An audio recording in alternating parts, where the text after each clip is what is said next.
Kimwe mu bibazo nyamukuru abana b'abantu bamye babaza kuva na kera na rindi ni iki kivuga ngo Imana imeze gute. N'abantu bake baba baremeje ko bavuganye n'Imana kandi ni bake bemeza ko boba barayibonye. None twomenya gute ingene imeze? Benshi baremeza yuko Imana iriho batarinze kumva ijwi ryayo, batarinze no kugira ico babona cyo kwemeza ko bayibonye. Ahubwo benshi bazi Imana nk'ubushobozi budasanzwe kandi butomenywa n'umwana w'umuntu. Ariko none byogenda gute hamwe Imana igombye ko tuyimenya? Ico yogomba ko tuyimenya ko ni iki? Asanga uri mu bibaza ivyo bibazo, ndagufitiye inkuru nziza. Imana niko biri iragomba ko tuyimenya, kandi yarihishuye muri umwe yavuka haraciye imyaka irenga 2000. Umwe yabayeho agororotse atagira gasembwa. Umwe yahindura abo mw'isi mu myaka 3 yamaze akora umurimo w'Imana mw'isi. Yigishije yuko gutanga kuza n'umugisha guruta guhabwa, yuko dukwiye gukunda abansi bacu n'abagenzi bacu, kandi akigisha yuko Imana ituzi neza kugezaho imenye n'igitigiri cy'imishatsi yacu n'imishatsi yose yo ku mitwe yacu. Uwo muntu yakunda bose atagucagura, yakoze ibitangaza, akiza abarwaye, azura abapfuye, hanyuma arahava atanga ubuzima bwiwe ku bwacu twese. Mu byo yakoze byose yarerekanye uko Imana imeze. Izina ry'uwo muntu ni Yesu. Kaze wumvirize ikiganiro kivuga ngo Yesu ni Imana, muri rwa rukurikirane rw'inkuru zivuga ngo Imana imeze gute. Turaganira ku nkuru y'uyu munsi twisunza abantu n'ibintu tubona mu ijambo ry'Imana.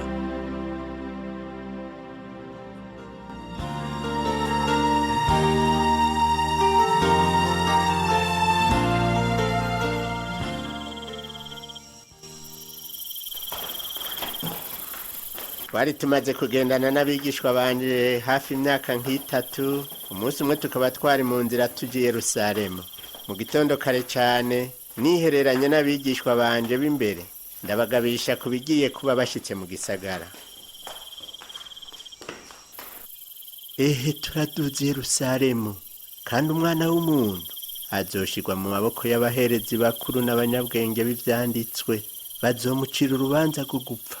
Ubu rero Indira gatoya Yesu.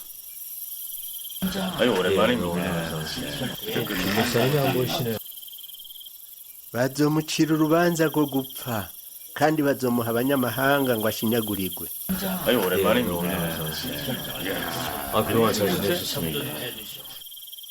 Ashinyagurirwe, atonagugwe, abambwe.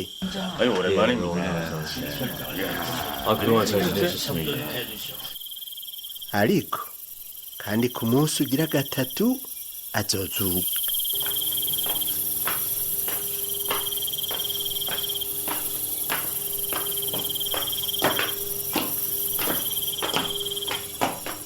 Barakangutse cyane bavyumvise, ntibashotse batahura uburemere bw'ibyo ndababwiye, ariko baratahuye yuko nariko ndavuga ko ngiye gupfa.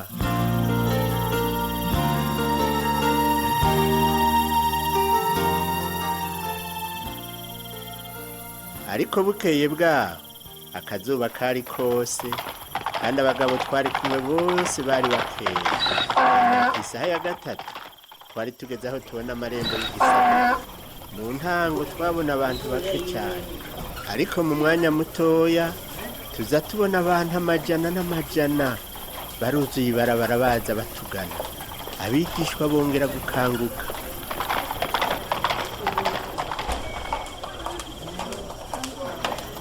Yesu, nibiki bibaye? Kubera iki aba bantu bose basohotse igisagara? Baje kuturaba. Iki?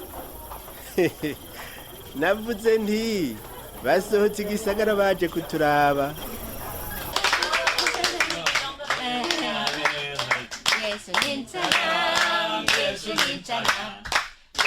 Cyari igihe gihambaye, cyari caravuzwe kera n'abavugishwa n'Imana. Bavugishwa ukuntu igisagara ca Yerusalemu kizoshwa baduka gusanganira umwami wacu. Ico gihe aje agendera ku nyana y'indogoba. Ariko ico gihe kirarengana, turabandanya tuja mu gisagara, ahantu tutakiriwe neza namba.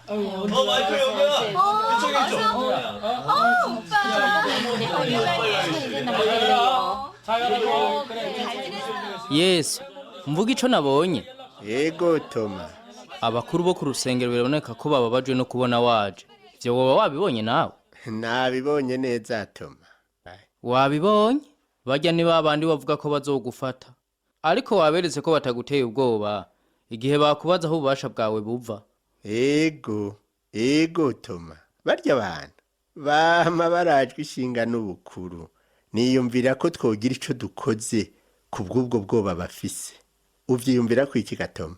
Nibaza neza cyane. Erega biratorewe umuti.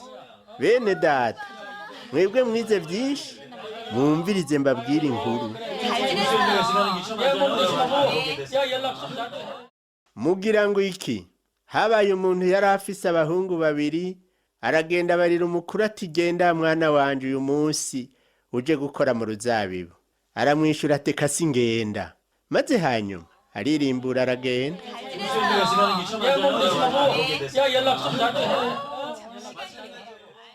Yesu, ivyo uri kurakora nibiki? Aja kuwa kabiri amubwira kuno. Aramubwira ati ndagiye muvyeyi. Ntiyajayo. Yesu, iki ciyumviro sico? None muri abo bompi ninde yakoze ivyo sagomba?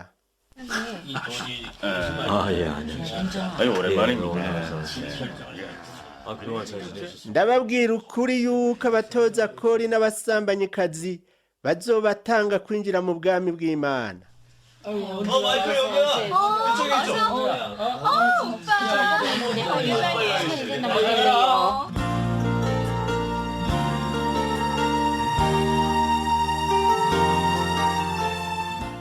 Mwakoze kutwumviriza. Turacari ku nkuru ivuga ngo Yesu ni Imana. Dufatiye ku bantu n'ibintu tubona mu ijambo ry'Imana. Mu ntango y'iki kiganiro twabonye Yesu yinjira Yerusalemu aho yahuye n'abakuru b'idini bakamwakira nabi, bigatuma abigishwa biwe bagira imitima ihagaze kuko abo bakuru nabo Yesu yari yaramaze kubavuga ko ari bo bazomufata bagahava bamwica. Umviriza uko inkuru ibandanya.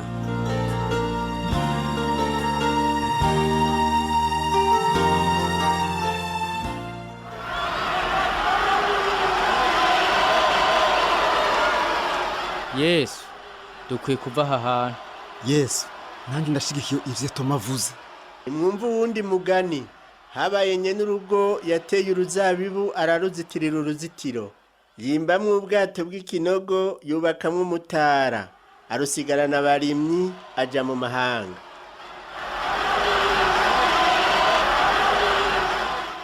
Nuko igihe c'iyera kigira kigere, atuma abakozi biwe kuri babarimyi ngo babahe inzabibu ziwe.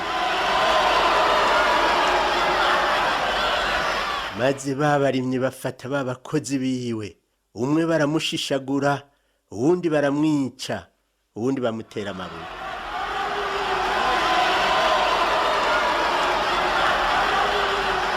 Yongera gutuma abandi bakozi barengeye abambere babagira kuno.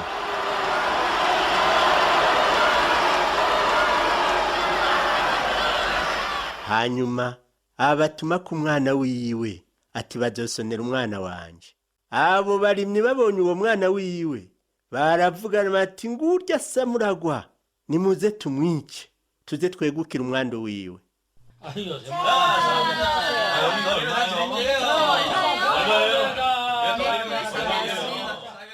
Baramufata bamuhindira inyuma y'uruzabibu baramwica. None nyene uruzabibu niyiyizira azogira atabo barimyi.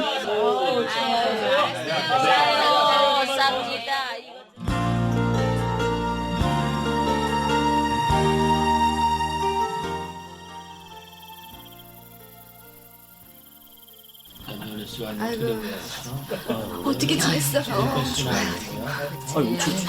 아이고, 잘 지냈어요? Namaze imyaka nigisha abigishwa banje yuko Imana ari urukundo, ko Imana ari umutunzi w'ikigongwe, kandi anyaruka guharira. Narabigishije yuko Imana ishobora byose, izi byose kandi iri hose. Ariko nta kibuza yuko Imana naho ari inyembabazi, ari Imana igororotse. Kubw'ivyo hazogera igihe kwihangana kwayo gushike kw'iherezo. Muri ico gihe ntibabitahura. Ariko noneho wa mugani wa nyene uruzabibu n'abarimyi biwe wari wimirije gushitswa. Abakuru bo mu rusengero bamwe nyene biyita abagororotsi aribo bari mu ruzabibu rw'Imana rwera bari baramaze gukomantaza imitima imbere y'Imana n'abo yatumye. Mbere bari biteguye gufata umwana wayo ariwe Mesiya. 그동안 잘 지내셨습니까? 목사님이 안 보이시네요. Bana bato, ndacari kumwe namwe akanya gato. Muzondondera, ariko nk'uko nabwiye abayuda, ntahonja ntimushobora gushikayo, niko none ndababwira namwe. mugenzi uja hehe? Ahonja ntushobora kunkurikira ubupete, ariko uzonkurikira hanyuma. 아유, 이래를 어떻게 합니까? Ntimuhagarike imitima yanyu, mwizere Imana nanje munyizere. Imuhira kwa data hari amazu menshi, iyo aba atariho mba ndabibabwiye, kuko ngiye kubategurira hanyu, kandi iyo nja murazi inzira ijayo. mugenzi ntituzi yuja dushobora gute kumenya inzira? Ni jewe nzira n'ukuri n'ubugingo, ntawe ushobora gushika kwa data ntamujanye. Iyo muba mwaramenye na data muba mumuzi. mugenzi twereke so bizoba bihaye. Mbega ko nabanye namwe igihe kingana gityo, ndurakaruha umenyaga Filipo, ubonye jewe ababonye data.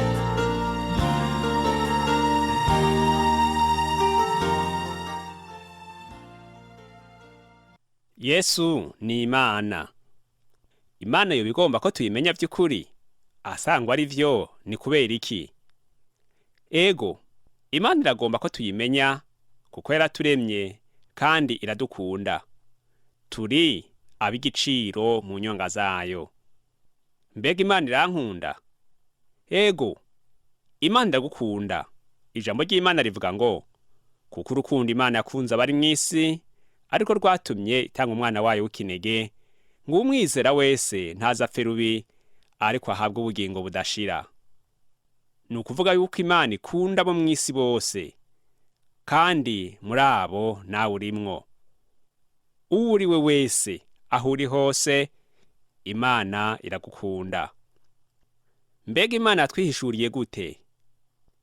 Imana yatwihishuriye muri Yesu. Yesu yaje mw'isi kutwereka uko Imana imeze. Yesu yaravuze ati, uwumbonye wese ababonye data.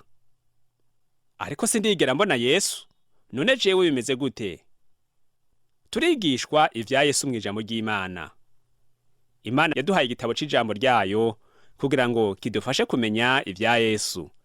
Niryo ritumenyesha ko Yesu akunda bose.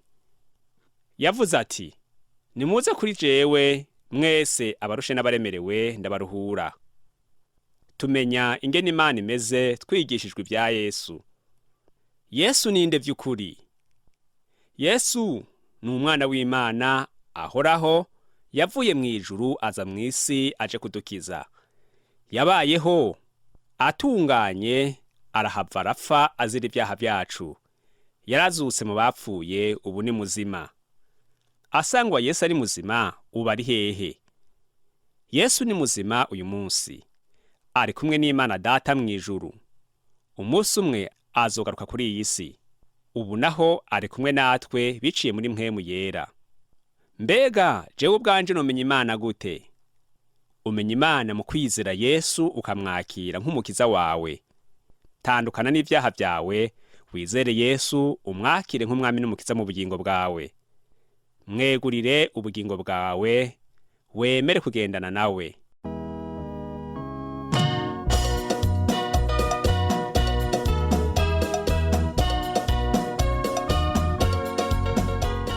Mu bintu Yesu yagomba ko abigishwa biwe bamenya imbere y'uko apfa, icambere cari uko batahura Imana iyo ariyo n'ukuntu bakunda. Iyumvire nawe, Yesu yabigishirije mu migani myinshi irenga 10 ivyerekeye Imana n'ubwami bwayo. Ibyo byose byafataniriza hamwe kwerekana ishusho y'Imana y'igitangaza, izi byose, ishobora byose, iri hose kandi yuzuye imbabazi n'urukundo. Hanyuma hari Yesu nawe umwana w'Imana, umuco w'isi, ari wo avuga mu ijambo ry'Imana ko ari ishusho y'Imana itaboneka kandi akabishusho y'akameremere kayo nk'uko byanditswe mu Baheburayo 1:3 asanga ugomba kumenya uko Imana imeze woraba Yesu. Kandi Yesu ni umukiza wacu, ni umwagazi w'intama w'Imana watanzwe kuko imaze ic'ivyaha vyacu.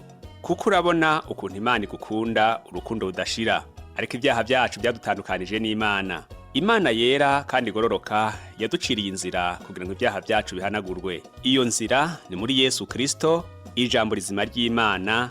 Yesu yapfuye azira ibyaha vyacu, yarazutse mu bapfuye, ubu akaba ari muzima, afise ububasha bwo kuza mu bugingo bwacu akaduha agakiza katazoshira. Guharirwa ibyaha no guhabwa ubugingo budashira ni ingabire zitangwa n'Imana ku buntu, ntaco dukora kugira ngo tuzihabwe. Ico dusabwa ni kwitandukanya n'ivyaha, tukizera Yesu KRISTO, tukamwakira mu bugingo bwacu nk'umukiza. Ngomba ndangize nsenga isengesho rigufi rivuye ku mutima, wumvirize hanyuma mpejeje nce ndagusaba kurisubiramwo inyuma yanje. Mana Data, ndazi ko ndi umunyabyaha, ndizera ko Yesu yapfuye azira ibyaha byanje, ndizera ko yazutse mu bapfuye ubu akaba ari muzima, nditandukanije n'ivyaha byanje, ndizeye Yesu KRISTO kandi ndamwakiriye nk'umwami n'umukiza mu bugingo bwanje, ndiyemeje kumukurikira. Urakoze Mwami Yesu ko wankunze ukemera kuza mu bugingo bwanje. Amen. Nagomba rero wifatanye nanje muri iri sengesho, ndarivuga mu duce duto duto, nawe uza urasubiramwo. Iryo sengesho rigira iryawe kandi urisenge wumva ko rivuye ku mutima. Mana Data, ndazi ko ndi umunyabyaha, ndizera ko Yesu yapfuye azira ibyaha byanje, ndizera ko yazutse mu bapfuye ubu akaba ari muzima, nditandukanije n'ivyaha byanje, ndizeye Yesu KRISTO kandi ndamwakiriye nk'umwami n'umukiza mu bugingo bwanje, ndiyemeje kumukurikira. Urakoze Mwami Yesu ko wankunze ukemera kuza mu bugingo bwanje. Amen. Kaze mu muryango w'abana b'Imana. Twizeye Yesu KRISTO tukamuha ubugingo bwacu ngo atuganze, aduharira ibyaha byacu akaduha ubugingo butazoshira. Mpwemu wiwe acaza akaba muri twebwe. Ibyanditswe bivuga ngo mpwemu yera niwe adufasha mu ntege nke zacu. Abaroma 8:26. Imana igomba ko dukura mu byo kuyimenya. Mu buzima bwacu bw'abizera dukuzwa no gusoma ijambo ry'Imana iminsi yose. Ijambo ry'Imana niryo ridufasha kumenya uko twobaho. Ikindi kidukuza ni gusenga ubudahengeshanya. Dutegerezwa kuyishimira urukundo n'ubugwaneza bwayo no kumigisha yayo iduha ku munsi ku munsi. Dutegerezwa kuyisenga dusaba imbabazi kubw'ivyaha byacu, kandi dutegerezwa kuyisaba biturongore ku munsi ku munsi. Ntibyama vyoroshe gukurikira KRISTO. Abizera baraca mu bihe byo guhamwa bahorwa gukurikira KRISTO. Ntibize bidutangaze tubonye abadufata nabi kubera ukwizera KRISTO. Yesu yavuze ati, namba barampamye namwe bazobahama, namba baritondeye ijambo ryanje n'iryanyu bazogyitondera, ariko ivyo byose bazoyibagirira babahora izina ryanje kuko batazi uwantumye. Yesu arongera akavuga ati, namwe muzoba muhiriwe aho bazobatuka bakabahama bakabarementaniriza ibibi byose babampora. Munezerwe muhimbarwe ko impera zanyu ari nyinshi mw'ijuru, kuko ariko bahama abavugishwa n'Imana ba kera. Ubuzima bwacu nk'abizera butegerezwa kurangwa n'urukundo n'imbabazi naho hoba mu bihe byo guhamwa. Yesu yavuze ati, mukunda abansi banyu musengera ababahama. Igihe Yesu yafa ku musaraba yasengeye bari ko baramwica ati, Data ubaharire kuko batazi ico bakora. Iyo tugeragezwa ntituba turi twenyene. Imana iraza amageragezwa yose ducamwo kandi iri kumwe natwe. Imana iravuga iti, ntaho nzoguhemukira, ntaho nzoguta. Kubera ko Imana iri kumwe natwe turashobora kwatura nk'uko byanditswe ngo, Uhoraho n'umutabazi wanje sinzotinya. Imana iguhezagire igufashe gukora ivyo igomba imisi yose.